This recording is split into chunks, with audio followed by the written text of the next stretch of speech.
Under subscription of shares का मतलब होता है जब भी कोई कंपनी अपने ज़्यादा शेयर इशू करे और पब्लिक उन शेयर्स को कम सब्सक्राइब करे, कम परचेज करे, उस केस को हम बोलते हैं अंडर सब्सक्रिप्शन ऑफ शेयर्स।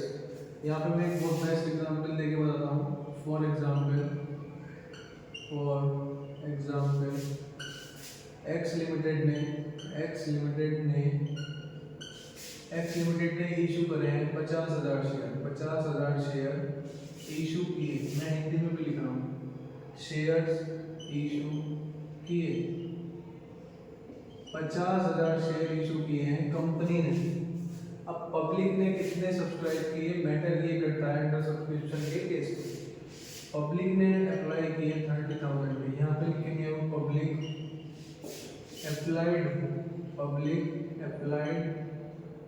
ने अप्लाई किए 30,000, कंपनी ने इशू किए 50,000। तो इस केस को हम बोलते हैं, इस केस को हम बोलेंगे अंडर सब्सक्रिप्शन।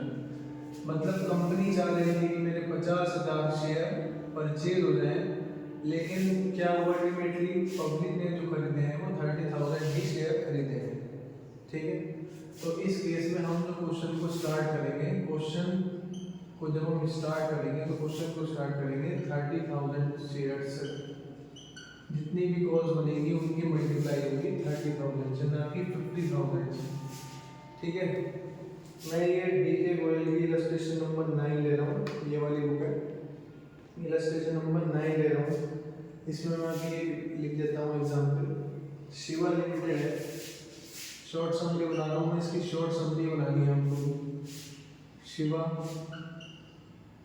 शिवा लिमिटेड एक कंपनी, उन्होंने शेयर्स इशू करे हैं। शेयर्स इशू का मतलब होता है कंपनी ने मार्केट में शेयर को बेचने के लिए रखा हुआ है। कंपनी ने शेयर इशू करे हैं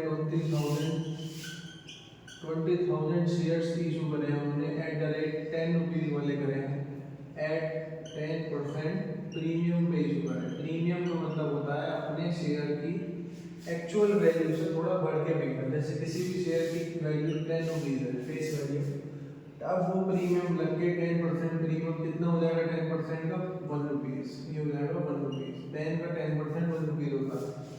तो ये शेयर जो 10 रुपये का था प्रीमियम लग के ये 11 रुपीज़ का माना जाएगा। ठीक है, प्रीमियम का मतलब ये होता है 20,000 शेयर जो करें 10% प्रीमियम लगी है। पेमेंट कैसे हो रहा है इसका चेक करते हैं। कंपनी ने पेमेंट कैसे मंगाई है, कंपनी जो पेमेंट मंगाती है वो हमारी 4 तरीके से मंगाती है। एक तो हो जाती है हमारी एप्लीकेशन के बाद आता है हमारा अलॉटमेंट, एप्लीकेशन के बाद आएगा अलॉटमेंट के बाद आएगा फर्स्ट कॉल, अलॉटमेंट के बाद फर्स्ट कॉल के बाद इसको फाइनल कॉल भी लिख सकते हैं। फर्स्ट कॉल के बाद इसको फाइनल कॉल भी लिख देंगे। अब बुक के अकॉर्डिंग क्या दे रखा है इन्होंने, एप्लीकेशन पे इन्होंने 5 रुपये मंगाए हैं, एप्लीकेशन पे 5 रुपये मंगाए हैं, लेकिन इसके अंदर इंक्लूडिंग प्रीमियम है, इंक्लूडिंग प्रीमियम। बेटे इंक्लूडिंग प्रीमियम का मतलब होता है कि इसी 5 रुपये के अंदर 1 रुपये की प्रीमियम भी छिपी हुई है, इसी 5 रुपये के अंदर 1 रुपये की प्रीमियम भी छुपी हुई है। तो हमें पता लगाना है कि एप्लीकेशन कितने की होगी, तो आप खुद चेक कर सकते हो। जब 1 रुपये की प्रीमियम है तो मेरी एप्लीकेशन 4 रुपये की रही होगी। ठीक है, ये तो ये हो गया। अलॉटमेंट दे रखी है हमें 4 रुपये की, अलॉटमेंट हमें दे रखी है 4 रुपये की दे रखी है। फर्स्ट एंड फाइनल कॉल हमें बनाने के लिए दे रखी है इस क्वेश्चन में 2 रुपीज़। इसको ही हम फर्स्ट एंड फाइनल कॉल मानेंगे क्योंकि क्वेश्चन में हमें एक ही दे रखा है first and final call. First and final call भी हमें दे रखी है 4 रुपीज़ की। हमें क्या करना होता है, हमें चेक करना होता है कि हमारा शेयर 10 रुपये का है या नहीं है। देखो यहाँ पे भी 4 है, यहाँ पे भी 4 है, यहाँ पे भी, यहाँ पे हो गया हमारा 2, ये 2 हो गया।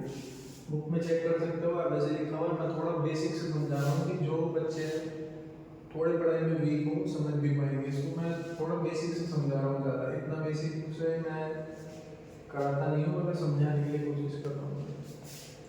अब इसमें लिखा हुआ है कि एप्लीकेशन रिसीव कितने के लिए हुई है, यहाँ पर लिख देता हूँ मैं एप्लीकेशन रिसीव एप्लीकेशन रिसीव, जो कंपनी को एप्लीकेशन रिसीव हुई है वो हुई है 80,000 शेयर। कंपनी इशू कर रही थी हमारे यहाँ पे, ये क्वेश्चन है हमारा, कंपनी हमारी इशू कर रही थी कितना, 20,000 के शेयर इशू कर रही थी। पब्लिक ने कितने एप्लीकेशन दी, 18,000 की एप्लीकेशन आई। तो हमें इस क्वेश्चन में क्या करना है, हमें जो क्वेश्चन शुरू करना है 20,000 से नहीं करना, हम उसी से तो क्वेश्चन शुरू करेंगे जितने शेयर में हमारे पास पैसा आए। हमारे पास तो पैसा 18,000 से आएगा ना, 20,000 से तो आएगा, जब लोगों ने 20,000 शेयर खरीदे ही नहीं है तो पैसा तो हमारे पास 18,000 से आएगा ना। फॉर एग्जाम्पल हम अपनी दुकान में 50,000 का सामान हमने खरीद लिया, हमने अपनी शॉप में 50,000 का सामान खरीद लिया। अब हमारा सामान बिकता कितने का है वो हमें देखना पड़ता है। हमारा सामान 30,000 का बिका तो हमारे पास 30,000 के हिसाब से तो पैसा आएगा। ऐसा तो नहीं है कि मैं 50,000 के हिसाब से पैसा ले लूँ, सामान 50 का लाया लेकिन बिका कितना, पैसा उसके हिसाब से आएगा। ठीक है, क्वेश्चन हम करेंगे 18,000 से स्टार्ट करेंगे, पहले इसको देख लेंगे उसके बाद हम बताते हैं।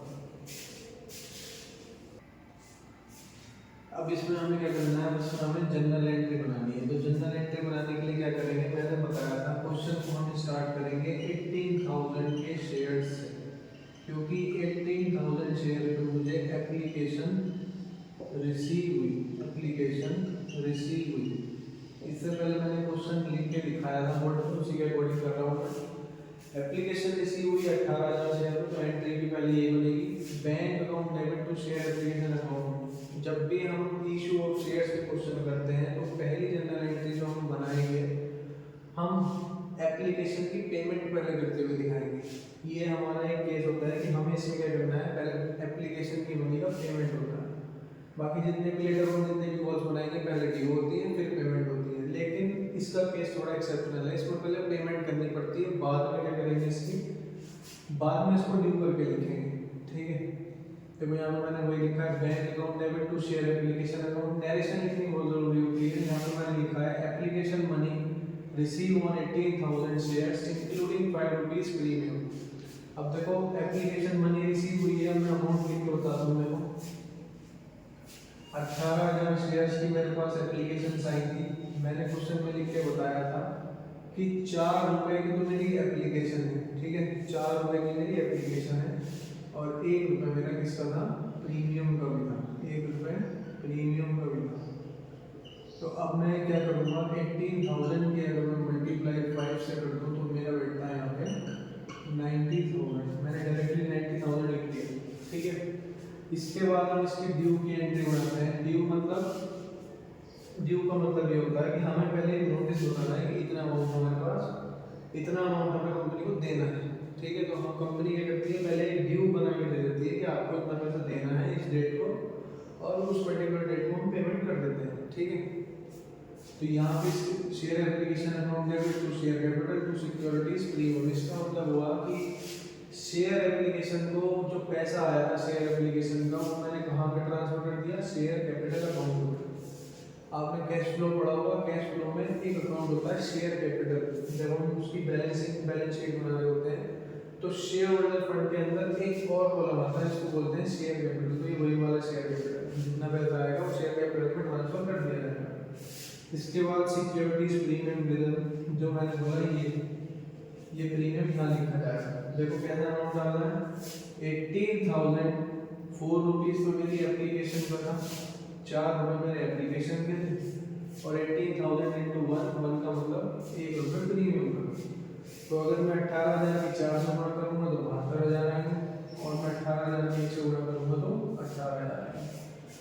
अल्टीमेटली हमें क्या करना है, हमें ध्यान में रखना है कि टोटल मैच होना चाहिए हमारा पेमेंट का ड्यू से। मतलब 90,000 यहाँ आ रहा है तो हमारा 90,000 ही दूसरी एंट्री में आना चाहिए एप्लीकेशन। चेक कर लो, इधर भी 90,000 है, इधर भी 90,000 है, दोनों को जोड़ के 11 से बढ़ते आ रहे हैं, डेबिट इक्वल टू क्रेडिट, तो वही चीज़ हमें यहाँ पे लगानी है। इसके बाद हम कौन सी एंट्री करेंगे, इसके बाद हम करते हैं अलॉटमेंट की एंट्री। अलॉटमेंट की एंट्री पहले, सॉरी मैं इसकी नरेशन लिखना भूल गया। नरेशन इसकी लिखी जाती है being the amount of share application transfer to share capital account, transfer to share application, share capital account, share capital account मतलब एप्लीकेशन से जो भी पैसा आया हमने कौन से अकाउंट में ट्रांसफर कर दिया बेटा, वो हमने ट्रांसफर कर दिया शेयर कैपिटल। ठीक है, इसके बाद हम एंट्री बनाएंगे शेयर अलॉटमेंट की, share allotment, share allotment account debit, share allotment account debit to share capital account, to share capital account. मैंने बोला था कि सिर्फ एप्लीकेशन की जो पेमेंट होती है वो पहले होती है, बाकी जितने भी हम एंट्रीज बनाएंगे उसको पहले ड्यू करेंगे। तो मैंने अलॉटमेंट को ड्यू बनाया, यहाँ पर लिखते हैं बीइंग अलॉटमेंट ड्यू। बेटे बोर्ड के क्वेश्चन में हमें नरेशन लिखनी जरूरी होती है, हम इनकम्प्लीट वर्क वहाँ पे नहीं करके आ सकते, वहाँ पे हमें सारे काम करने पड़ते हैं। क्वेश्चन में मैंने लिख के बताया था, जब मैं डेटा लिख रहा था तो मेरी अलॉटमेंट कितने रुपए की थी, अलॉटमेंट थी मेरी, ये भी मेरी 4 रुपए की थी। अब मैं 18,000 की गुणा, 18,000 एप्लीकेशन है, 18,000 में 4 से गुणा कर दूंगा, कितना आ गया 4 × 32, 4 × 4 और 3 7, यह आ जाएगा तुम्हारा 72,000। बेटा हम यहाँ सीखेंगे कितने की थी मेरी शेयर अलॉटमेंट, मेरी 18,000 की शेयर्स की एप्लीकेशन आई थी और अलॉटमेंट थी मेरी 4 रुपए की। तो 18 का कितना होते हैं 72,000 की डेबिट में लिखेंगे और 72,000 की क्रेडिट में लिखेंगे। ठीक है, इसके बाद क्या करना है, इसके बाद हम इसकी पेमेंट कर देंगे। देखिए हमने यहाँ पे ड्यू कर दी, अब इसकी पेमेंट हो जाएगी। पेमेंट कैसे करेंगे, bank account debit, bank account debit to share allotment account, bank account debit to share allotment account. अब हम इसकी पेमेंट कर देंगे। मैंने बोला था जितना ही अमाउंट ड्यू में जाएगा उतना ही अमाउंट पेमेंट में जाएगा। तो देखो 72,000 इधर है, 72,000 मुझे इधर नेक्स्ट रेट को लिखना पड़ेगा, तो यहाँ पे मैं 72,000 ही लिखूंगा। ये तो मेरा हो गया अलॉटमेंट तक का क्वेश्चन हो गया। इसके बाद मुझे एक और बनानी है, वो मैं कर देता हूँ कि डस्टर।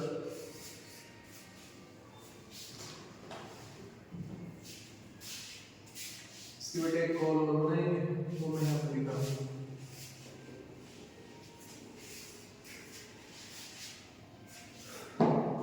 इसकी जो फाइनल कॉल बनेगी, इस वाले क्वेश्चन की जो फाइनल कॉल बनेगी, फाइनल कॉल में हम लिखेंगे share first and final call account debit, share first and final call account debit to share capital account, to share capital account. यहाँ पर मैंने ऐसे लिखना भूल गया, बड़े देखेंगे जरा, यहाँ पर लिखेंगे being allotment money, being allotment money receive, allotment की मनी हमें रिसीव हो गई, मतलब पहले हमें ड्यू करनी है, उसके बाद हमें रिसीव करनी है। ठीक है, अब यहाँ पे क्या करना है, यहाँ पर ये लिखेंगे being first and final call money due, first and final call due, first and final call को ड्यू करेंगे। कैसे करेंगे, 18,000 की ही मेरे पास क्या रहा है, 18,000 की मेरे पास एप्लीकेशंस आ रही हैं, और मैंने फर्स्ट कॉल कितने की लिख के, फर्स्ट एंड फाइनल कॉल कितने की लिख के बताई थी, वो थी मेरी 2 रुपये। तो मैं यहाँ पे क्या करूँगा, मैं यहाँ पे 18,000 की 2 से मल्टीप्लाई कर दूँगा, क्योंकि फर्स्ट एंड फाइनल कॉल 2 रुपये की।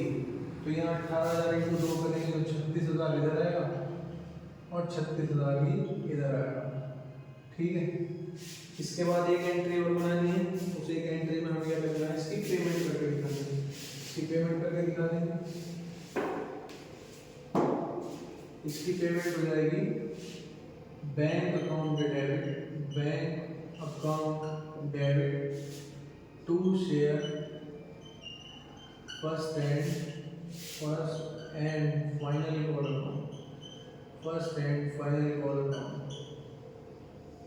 इसकी पेमेंट कर देंगे। पेमेंट में भी कितना आएगा, इसके 36,000। मैंने पहले बताया था बेटा कि 36 जितना हम ड्यू में लिख रहे हैं उतना ही हमें पेमेंट में लिखना पड़ेगा, और जितना हम डेबिट में आया है वो भी इक्वल होना चाहिए credit, debit equal to credit होना चाहिए, ये रूल है हमारा। इसके बाद इसकी नरेशन लिख देंगे, बीइंग द अमाउंट